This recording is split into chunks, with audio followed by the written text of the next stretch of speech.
આજે ગુજરાતના 66માં સ્થાપના દિવસ પર મુખ્યમંત્રી ભૂપેન્દ્ર પટેલનો પ્રજાજોગ સંદેશ। સીએમ ભૂપેન્દ્ર પટેલે સૌ ગુજરાતવાસીઓને પાઠવી શુભેચ્છા। દેશ અને દુનિયામાં વસતા મારા વહાલા ગુજરાતી ભાઈઓ બહેનો સૌને મારા નમસ્કાર। આપણા ગુજરાતના 66માં સ્થાપના દિવસ અવસરે મારી અને મારા મંત્રીમંડળની સૌ ગુજરાતીઓને ખૂબ ખૂબ શુભેચ્છાઓ પાઠવું છું।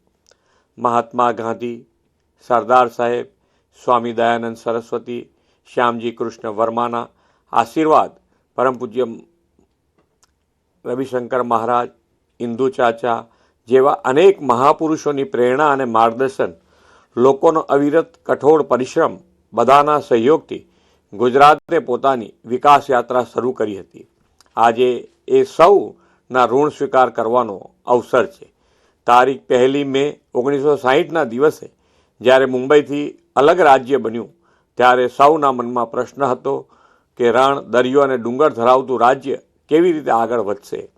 પરંતુ 1960 થી 2000ના 4 દાયકાની ગુજરાતની વિકાસ યાત્રા અને 2001 પછીના 2.5 દાયકાની અવિરત વિકાસ યાત્રાનો દીવા જેવો સ્પષ્ટ ફરક સૌ કોઈ આજે જોઈ શકે છે। ગુજરાત આજે વિકાસની એવી ઊંચાઈ પર છે કે વિશ્વ આખું ગુજરાત તરફ આકર્ષાયું છે। તેના મૂળમાં છે આપણને મળેલું શ્રી નરેન્દ્રભાઈ મોદી જેવું વિઝનરી નેતૃત્વ અને વિકાસ માટેની પ્રતિબદ્ધતા। આદરણીય શ્રી મોદી સાહેબે વિકાસની રાજનીતિનો યુગ ગુજરાતમાં વિકસાવ્યો।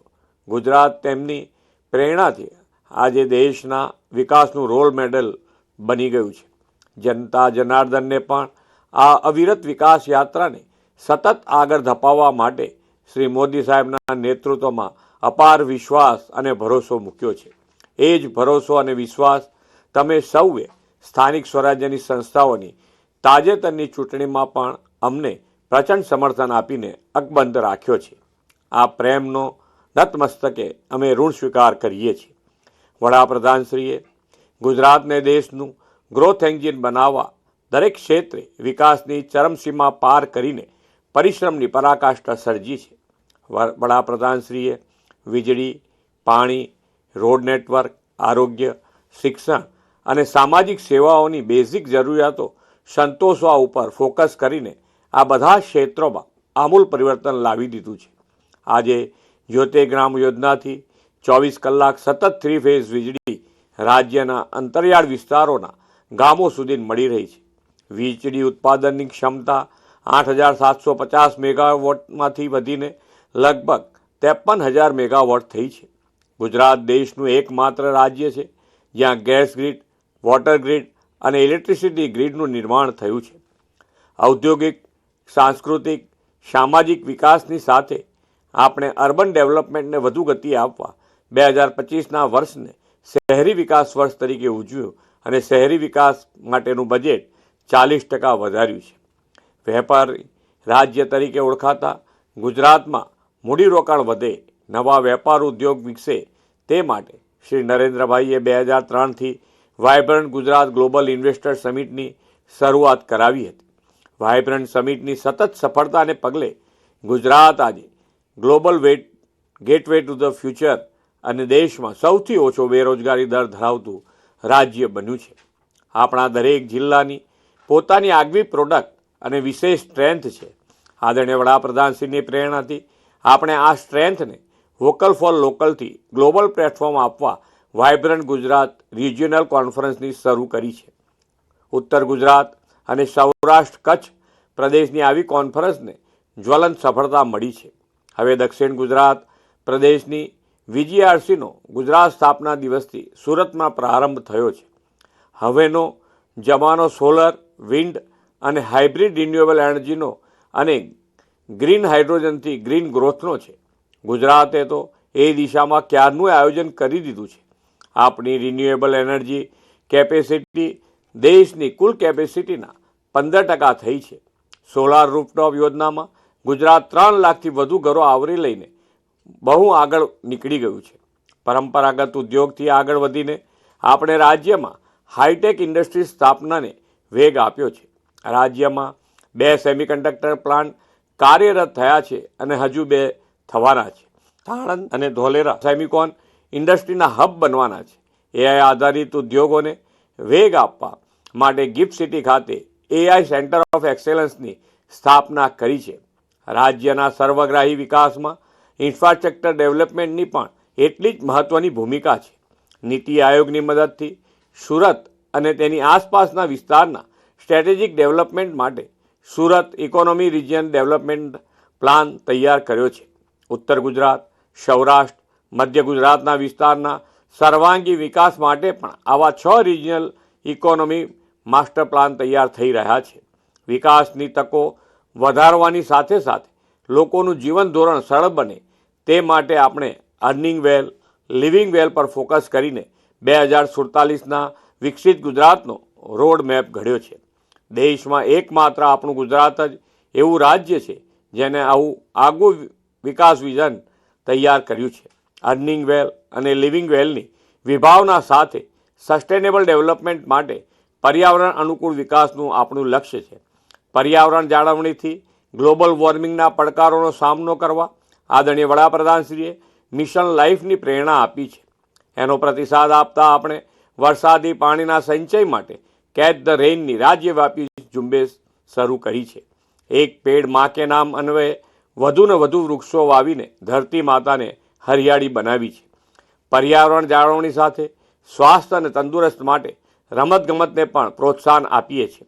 વડાપ્રધાન શ્રી નરેન્દ્રભાઈ મોદી અને ગૃહમંત્રી શ્રી અમિતભાઈ શાહના સફળ પ્રયાસોથી ગુજરાતને કોમનવેલ્થ ગેમની યજમાની કરવાનો અવસર મળ્યો છે. આ કોમનવેલ્થ ગેમથી વિશ્વને ભારતને આંગણે આવકારવા અને ગુજરાત સ્પોર્ટ્સ હબ બનાવવા આપણે ઉચ્ચ કક્ષાનું સ્પોર્ટ્સ ઇન્ફ્રાસ્ટ્રક્ચર વિકસાવી રહ્યા છીએ. દેશની આઝાદીના 100 વર્ષ 2047માં પૂર્ણ થાય ત્યાં સુધીમાં વિકસિત ભારત 2047નું વડાપ્રધાન શ્રી નરેન્દ્રભાઈ મોદીએ આહવાન કર્યું છે. 2047 સુધીના આ સમયને તેમણે દેશનો અમૃતકાળ કહ્યો છે.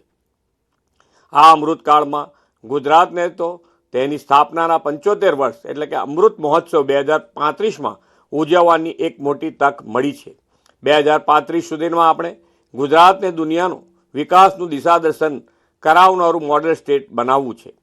આપણો તો એક જ સંકલ્પ છે, ગરીબ, અન્નદાતા, યુવાઓ, નારી શક્તિ, વંચિત અને નાનામાં નાના માનવીને PM Kisan Samman Nidhi, PM Awas Yojana, PM Garib Kalyan Anna Yojana અને જરૂરિયાતમંદ સૌને આયુષ્યમાન ભારતનું વડાપ્રધાનશ્રીનું આરોગ્ય રક્ષા કવચ પણ પૂરું પાડીને તંદુરસ્ત સમાજથી વિકાસની મુખ્ય ધારામાં લાવીને સૌના સાથ, સૌના વિકાસ, સૌના વિશ્વાસ અને સૌના પ્રયાસથી ગુજરાત વિકાસના દરેક ક્ષેત્રમાં પ્રથમ ક્રમે રહે. આજના ગુજરાત ગૌરવ દિવસે વિકસિત ભારત 2047 માટે વિકસિત ગુજરાતનો અને ગુજરાતના વિકાસ માટે સમર્પિત થવાનો સૌ સાથે મળીને સંકલ્પ કરીએ. ફરી એકવાર સૌને ગુજરાત ગૌરવ દિવસની અનેક અનેક શુભેચ્છાઓ. ભારત માતા કી જય. વંદે માતરમ. જય જય ગરવી ગુજરાત.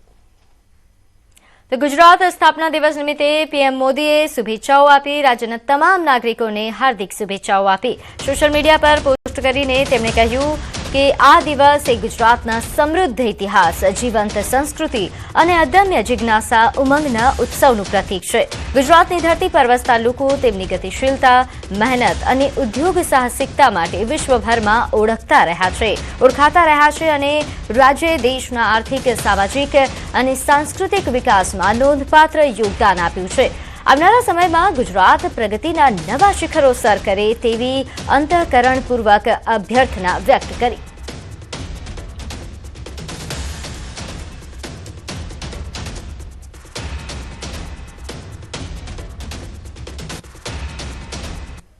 તો આ તરફ કેન્દ્રીય ગૃહમંત્રી અમિત શાહે પણ ગુજરાતના સ્થાપના દિવસની શુભકામનાઓ પાઠવી.